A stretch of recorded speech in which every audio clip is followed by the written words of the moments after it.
samafale wariye Cabdimaalig Muuse Caldoon oo warbaahinta kula hadlay magaalada Burco ayaa soo bandhigay xogo sheegay in xukuumadda Soomaaliland qorsheynayso inay xidho wuxuuna ka warbixiyay sababuhu muddo 7 bilood uga maqnaa dalka isagoona xusay in Soomaaliland loo wada siman yahay oo aanu sharciga dalku qaban cid gaar ah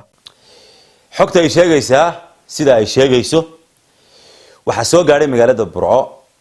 oo ka soo gaaray dhinaca magaalada Hargeysa amar la doonayo in la igu qabto in qofka la xiro oo xorriyadiisa si fudud looga qaada waxa iska noqotay wax iska caada laakiin hadii la xirayo xamar iyaga iga dheereeya iyaga la leh xiriir muuqda iyo mid qarsoon hadii la xirayo Cabdi Ilay Tigreegiisa taliskaasi wuu halaagsamay wuu dhacay inta soo hadhayna way sii rafanaysaa cibra qaadashana way noogu suganta hadii la xirayo warbaahintayda iyo wararka aanay jeclaysanayn taliska Muuse Biixi waxay noqonaysaa caburin iyo aragti kaleba yaana jirin taasina wax suuragal maaha wax loo ogolaan karana maaha 7 bilood magaaladayda Burco waxaan uga maqnaa waa lagu qabanaya iyo waa lagu xiraya runtii sharcigana waxa fiican in loo sinaado oo noqdo sharcigu mid dadka oo dhan xun wada qabanaya laakiin haduu noqdo sharciga waratada ganaaxa wasiirkana gool u looga sidii uu sheegay warsame sharcigaasi sharci maaha waxa jira kuwo aaminsan in iyagu Soomaaliland dadka ka xigaan in iyaga aan Soomaaliland looga baqayn oo midha iimaankooda Soomaaliland ba midha sareeya ayaan kuwa ku sifeeyay waxay kale oo ka aaminsan yihiin qeyrkood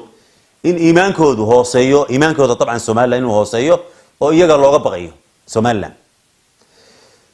waa la wada leeyahay cid ka sareysa ma jirto waxaasina wax la ogolaan karo maaha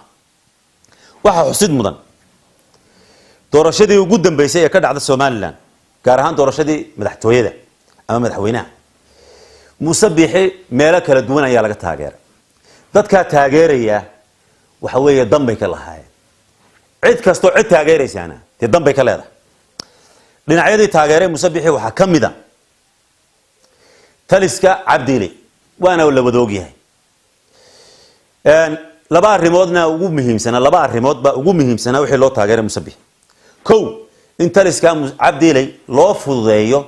waxa kaga xidhmay Soomaaliland laba in Cabdimaalig Sheekh Muuse Caldoon waxa laga qabto lana amsiyo runtii arrinkaasi arrin la aqbali karo maaha qaabkan wax loo wado oo taliska Muuse Biixi uu wado oo inuu xarig u adeegsado dadka ka aragti duwan yani wax xalab maaha yani waxaana inoogu sugan oo lagu dayay oo dawladaheena jaarka hadaynu eegno Ethiopiyadaas kacdoon baa ka socday 3 sanadood kacdoonkaas waxay ahaayeen caburin iyo aamusin iyo xarig way diideen dadkaasi maya bay yiraahdeen kumanaan baa kaga dhintay maanta waxa loo yeelayaa siday doonayeen dadkii madaxa kaga taagnaana maanta way hooseeyaan marka cibra qaadasha inoogu sugan dalka waa la wada leeyahay xal maaha xarigu Mahad Cali Goodir Star TV Burco.